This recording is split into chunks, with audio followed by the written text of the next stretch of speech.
ગુજરાતમાં પરસોત્તમ રૂપાલાનો વિવાદ વધુને વધુ વકરી રહ્યો છે અને ક્ષત્રિય સમાજ પોતાની માંગ પર મક્કમ રહ્યું છે। તે માત્ર માંગ કરી રહ્યું છે કે પરસોત્તમ રૂપાલાની ટિકિટ રદ કરવામાં આવે, પરંતુ હવે ભાજપ શું કરશે એ જોવાનું રહેશે। આજે કરણી સેનાના અધ્યક્ષ રાજ શેખાવત અમદાવાદ આવી રહ્યા હતા, ત્યારે અમદાવાદના એરપોર્ટ ખાતે રાજ શેખાવતની અટકાયત કરવામાં આવી હતી, જે મુદ્દે હવે આમ આદમી પાર્ટીના પ્રદેશ પ્રમુખ ઈસુદાન ગઢવીએ પ્રતિક્રિયા આપી છે। તો આવો નજર કરીએ। નમસ્કાર, હું છું રોનક મોઢવાડિયા અને આપ જોઈ રહ્યા છો ન્યૂ ગુજરાતી ન્યૂઝ। જે રીતે ક્ષત્રિય સમાજની લાગણી દુભાણીને ક્ષત્રિય સમાજના આગેવાનો સાથે જે ભાજપ વ્યવહાર કરી રહી છે, જાણે આતંકવાદીઓ એવો વ્યવહાર કરી રહી છે।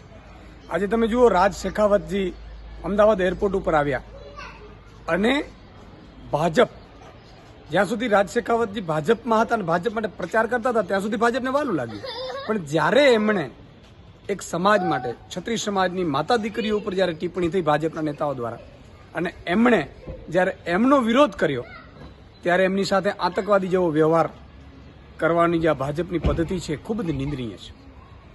માત્ર અહીંયા જ નહીં, વિવિધ જગ્યાઓ ઉપર ખોટા ખોટા કેસોમાં ક્ષત્રિય સમાજના યુવાનો સાથે કેસ કરવામાં આવી રહ્યા છે।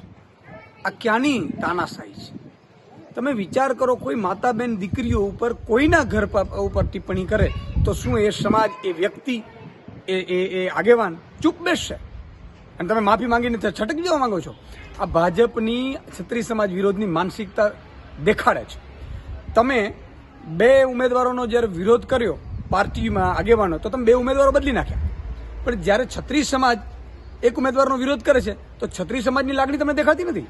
15 કરોડ ક્ષત્રિયો છે, ક્ષત્રિય આગેવાનો છે, અને એમના ઇતિહાસ તપાસજો। ક્ષત્રિયાણીઓ જ્યારે રાજપૂતો યુદ્ધમાં જતા હતા ને ત્યારે એવું કહેતો હતો એ માતાજીઓએ કે કા મરજે કા મારજે, પીઠનો દેખાડજે લગાડ। આ ક્ષત્રિયાણીઓ છે અને પાછે જોહાર કરતી હતી માતાજી, અને એમની વિરુદ્ધ ટિપ્પણી થઈને ભાજપના પેટનું પાણી નથી હાલતું, એને બચાવવા માટે નીકળ્યા છો। શરમ આવી જોઈએ। તમારી પોલીસ મુન્દ્રા પોર્ટ ઉપર 21,000 કરોડનો ડ્રગ્સ પકડાયું, એ ડ્રગ્સનો આરોપી પોલીસ જાપ્તામાંથી ફરાર થઈ ગયો, એ તો તમે રોકી નથી શક્યા, એ પકડી નથી શક્યા। એ ડ્રગ્સનો મુખ્ય આરોપી કોણ છે પકડી નથી શક્યા, અને તમે ક્ષત્રિય સમાજના આગેવાનોને જે રીતે જાણે આતંકવાદીઓ એવી રીતે વ્યવહાર કરો છો, ખૂબ જ નિંદનીય છે। અને આનો બદલો તમને આ લોકસભાની ચૂંટણીમાં ક્ષત્રિય સમાજની સર્વ ગુજરાતીઓ દેખાડશે। જય હિન્દ, જય ભારત। આવી જ અવનવી માહિતી અને સમાચાર જોવા માટે જોતા રહો ન્યૂ ગુજરાતી ન્યૂઝ।